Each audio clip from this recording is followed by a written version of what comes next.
السلام علیکم ورحمۃ اللہ وبرکاتہ۔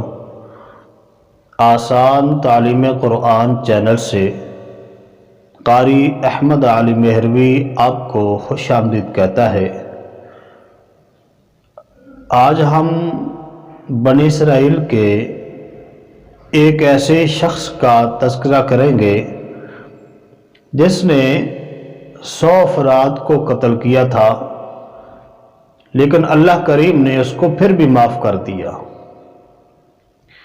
اس کی بخشش کیسے ہوئی اور اللہ کریم نے اس کی توبہ کیسے قبول کی، آج اس واقعہ میں آپ کو بتائیں گے، اور اس میں آپ کو یہ بھی اندازہ ہوگا کہ اللہ تبارک و تعالیٰ کی رحمت کتنی وسیع ہے اور اپنے بندے کو معاف کرنے کے کیسے کیسے بہانے تلاش کرتی ہے۔ اور دوسرا یہ کہ جو نیک بندے ہیں، نیک لوگ ہیں، ان کی صحبت کا کتنا زیادہ فائدہ ہوتا ہے۔ تو سیدنا ابو سعید خدری رضی اللہ عنہ روایت کرتے ہیں، سرکار دو عالم، نور مجسم، شفیع اعظم، فخر آدم و بنی آدم، آقا کریم صلی اللہ علیہ وآلہ وسلم نے بنی اسرائیل کے ایک ایسے شخص کا تذکرہ فرمایا جس نے 99 قتل کیے تھے، 99 لوگوں کو قتل کیا تھا۔ تو میرے آقا فرماتے ہیں کہ ایک دن اس کو خیال آیا کہ مجھے توبہ کرنی چاہیے، میں نے 99 لوگوں کو قتل کیا ہے، میرا کیا بنے گا؟ تو اس کے دل میں خوف الہی پیدا ہوا، تو وہ اسی سوچ کے ساتھ، اسی ارادے کے ساتھ ایک راہب کے پاس آیا اور اس کے سامنے ساری صورتحال رکھی کہ میں نے 99 لوگوں کو قتل کیا ہے، تو اب میں چاہتا ہوں کہ میں توبہ کروں، اللہ تعالیٰ سے معافی مانگوں، تو کیا میری توبہ قبول ہو سکتی ہے؟ کیا مجھے معافی مل سکتی ہے؟ تو وہ راہب جو تھا، شاید اس نے اللہ کی رحمتوں کے تذکرے نہیں پڑے تھے، تو وہ کہنے لگا کہ تو نے 99 لوگوں کو قتل کیا ہے، ایک انسان کا قتل پوری انسانیت کا قتل ہے، تو نے تو 99 لوگوں کو قتل کیا ہے، لہذا تیری کوئی معافی نہیں ہے، اللہ کے ہاں تیری کوئی توبہ نہیں ہے۔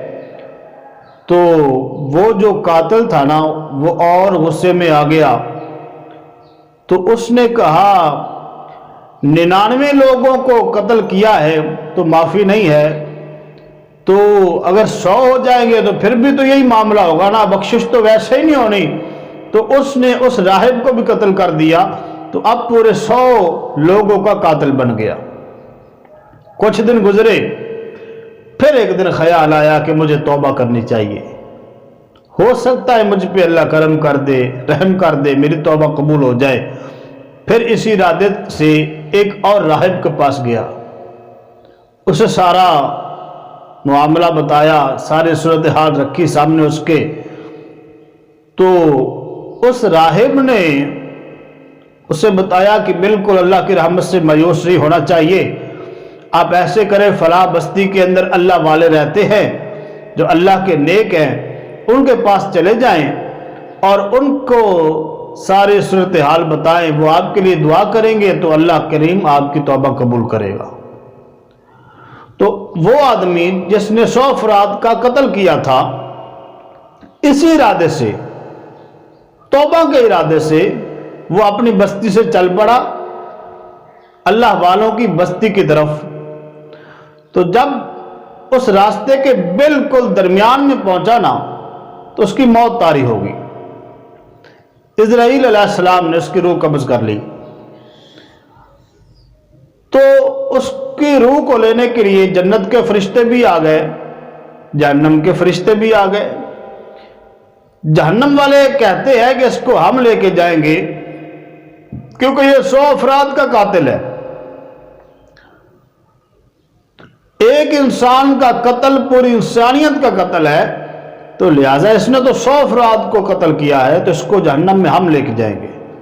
जन्नत वाले कहते हैं नहीं, इसकी रूह हम लेके जाएंगे, चाहे इसने 100 अफराद को कत्ल किया है लेकिन ये तौबा के इरादे से जा रहा है,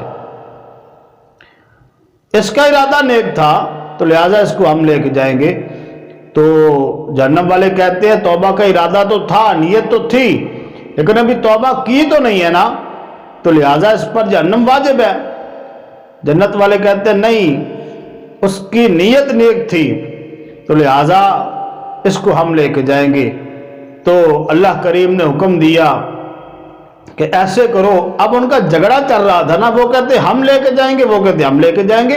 तो अल्लाह करीम ने फरमाया ऐसे करो, तुम पैमाइश कर लो, जहां से चला है ना, अगर वो बस्ती करीब है और अल्लाह वालों की बस्ती दूर है तो फिर जहन्नम वाले ले जाएं, और अगर ये अल्लाह वालों की बस्ती के करीब है और इसकी अपनी बस्ती दूर है, मतलब ज्यादा फासला इसने तय कर लिया है, कम रहता है, तो फिर इसको जन्नत वाले ले जाएं।